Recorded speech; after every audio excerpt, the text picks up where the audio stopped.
We would like to know your views on rural versus urban. Ms. Vinita Hariharan, please.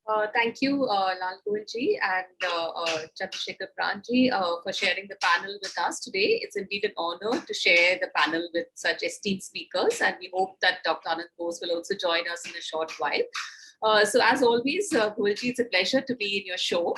So rural and urban is a theme which is very, very close to my experience and my heart also, I would say, because having qualified from the School of Planning and Architecture, which is basically focusing on urban planning.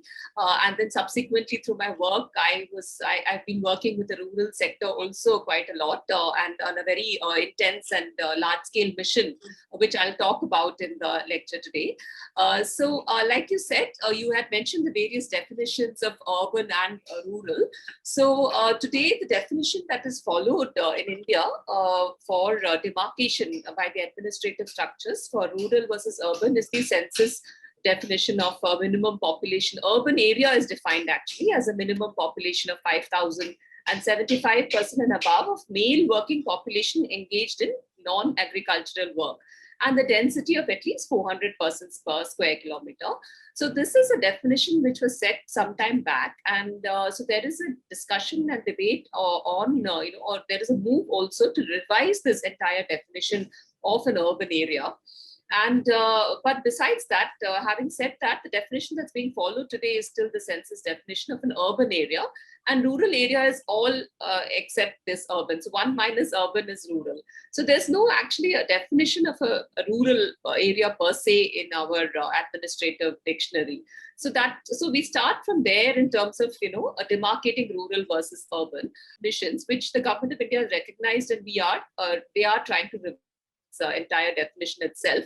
But having said that, rural areas constitute, like you said, just 68%, almost more than 70% of our population still reside in rural area, although the rate of growth of rural areas is diminishing, and urban areas, the urbanization is fast catching up. And like you mentioned, the UN UN report projections of more than 877 million by 2050. 2018 to 2050, the urban population size is projected to double. So while we have a fast growing urban India, we also have to recognize a predominant portion of our population still reside in rural areas by these definition of the census rural areas. But world over, the World Bank and other such multilateral agencies are prescribing or prophesizing the concept of a territorial development, which is going beyond urban, rural, very siloed kind of definitions, but looking at a territorial development, which is an integrated development of both rural and urban, which is actually what is the need of the hour. Like even in India, if you see today, most of our cities are pressurized, immensely pressurized because of the huge migration that happens from rural to urban, as you mentioned, and most of it is distress migration. Natural migration we cannot curb because that's progress. As you progress, you have natural migration to better and bigger areas for greater opportunities. But distress migration in search of jobs, in search of income earning opportunities, coming to the cities and then crowding the cities, and they are left out of the formal sector, they're left out of the frameworks of the city, and they are forced to live in very unhygienic settlements, which we call the slums. So that's how slum settlements have cropped up in India over a period of time in various cities. And our cities have not been able to cope up with the increasing migration, and there has also not been enforcement of the planning that is. Like we've had city master plans, we've had planning for urban areas, and we've actually not had very structured spatial planning norms evolved for rural areas. Just only till recently, there was a thinking of a regional policy formulation guideline, which is called URDPFI, which Pranji would very well know about. It's about the urban and regional development policy formulation and implementation norms, which is looking at, again, a concept of a territorial development or a regional development. So they've evolved planning norms as to how much, what are the facilities that are required per capita for a certain population size, how many schools do we need, how many hospitals do we need. So this URDPFI looks at definition beyond urban and rural and looks at a settlement in toto, rather than looking at whether it's rural or urban. So when we talk of this territorial development, just taking that discussion further, as we see the cities crowded, now cities are not able to withstand this entire influx of population and the excess population pressures on it. Therefore, these, as a natural development, the population then shifts out of the cities towards peri-urban areas, which we call peri-urban, between rural and urban. And these peri-urban areas are actually sometimes they're administratively rural, but because of the census definition, but they're actually urban in character. So that's how this concept of a rural-urban concept has also come up in India and other parts of the world. So in this context, I would just like to talk about the mission which I was leading, which is the Shyama Prasad Mukherjee Ru-Urban Mission. It's not the urban mission, but the urban mission, which we actually did this because we wanted to plan for these peri-urban areas, which is urban in character, but not really urban, but in rural and administratively. So, and also the Shyama Prasad Mukherjee Urban Mission, what it did was actually to plan for rural areas and provide all amenities in rural areas so that to prevent this distress migration from coming to cities. So it's important that the viewers know that this kind of a mission has been conceptualized by the government of India, and I was privileged to lead this the conceptualization and implementation of this mission across India. So that what we did is we planned for clusters of growth, around 300 clusters of growth were identified in a very scientific manner based on certain parameters of demography, etc. And we planned that these clusters would be self-contained in terms of all amenities like health, be it solid waste management, all the infrastructure, basic amenities like water, solid waste management, etc. Roads, village roads, so that each of these clusters, at every household level, we looked at saturation of these clusters with reference to certain basic parameters, as well as social and digital and economic amenities for the entire cluster. So in this way, this mission picked up pace, and it is now, we have almost 300 clusters across the country, across around 30,000 Gram Panchayats. And all of these clusters are moving towards saturation of basic amenities as well as economic amenities. In each of those clusters, we identified one particular economic activity which would distinguish the cluster from the others. Like, for example, Odisha had various clusters which based on their economic theme, like a Makka cluster or a corn cluster, Haldi or Krishi Udyog cluster, which is based on Haldi was the main theme over there. So this kind of innovative mission, what it did was actually what it's trying to do. It's an implementation phase. What it's trying to do is make the rural area self-contained so that the pressure on urban area reduces, and also people can have a holistic living in where they are born, and they don't really need to have distress migration coming out of their villages or their states to migrate to metropolitan cities or other states.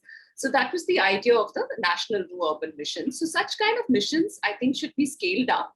And in the urban mission, what we also try to do was give some planning elements to each of these clusters and ensure that these clusters have spatial development in a certain manner, just as how cities have supposedly they have master plans, etc., which are not enforced very strictly. So which is why we have sprawl and unorganized development. So what we try to ensure was also that each of these clusters have planned development as per unique spatial planning norms.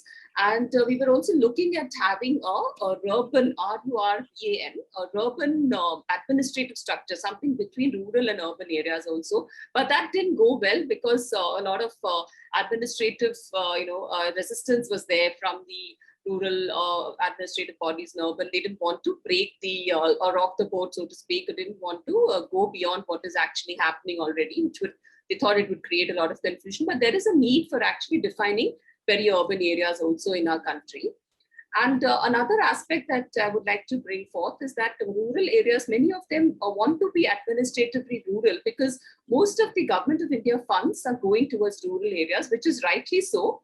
Like in this present day government also, we've had a huge thrust in rural areas, and always the budget allocation for rural is always double that of urban. Like if urban was 50 lakh crore this time, rural was more than 1 lakh odd crore. So always, administratively, areas want to be defined as rural because they get more funds under rural areas. So while we say that our rural bodies, like in the present day government, there's a lot of empowerment happening to rural bodies also, like Chandrasekhar Pranji may speak about it perhaps, about how these local self bodies are being empowered to prepare their own Grama Panchayat development plans, etc. But the problem is that these local bodies don't have the capacity or the cadre of trained professionals. So that also, I think the Ministry of Panchayati Raj is working on providing these Gram Panchayats trained professionals to help them prepare plans for implementation and for utilizing the funds that are being devolved to these local bodies. A huge influx of funds now going into rural areas. So the Grama Panchayats are really overwhelmed and they're not able to really pick up pace and live up to the expectations or the additional responsibilities that come with the implementation of the 74th Amendment in letter and spirit. And at the same time, when we look at urban areas, we've had a very successful smart city mission, which looked at individual projects. It has been successful in coming up with more than 250 smart road projects, 415 projects nearing completion, and investments of more than 20,000 crore pouring into various projects in various cities. So while it is well, appreciated, and it is the only way out for urban areas today, because today our cities are already developed quite a lot. So greenfield planning is not possible. It's only brownfield interventions like the Smart City Mission, which is possible in today's context in Indian cities, and also looking at planning very new satellite cities. So the way forward is right. But at the same time, the government also needs to ensure that there is some amount of planning. There is some amount of plans that knit these individual projects that are being identified in various cities. There needs to be an overall strategy and a plan in place and a projection for future as to how the city is going to grow and all of that. So those spatial elements, spatial planning elements are being slightly overlooked today in the race for having this kind of soft brownfield interventions. So that's all that I would like to say. So while rural is being focused upon and urban is also being focused upon, but there is a need to balance and to marry the two together in a way that there is a settlement is looked at as a settlement and not really rural or urban, but look at the economic theme that a particular settlement represents and accordingly plans. So we need to have micro level plans as well as a larger state level as well as a national level plan to look at our entire planning systems in the country.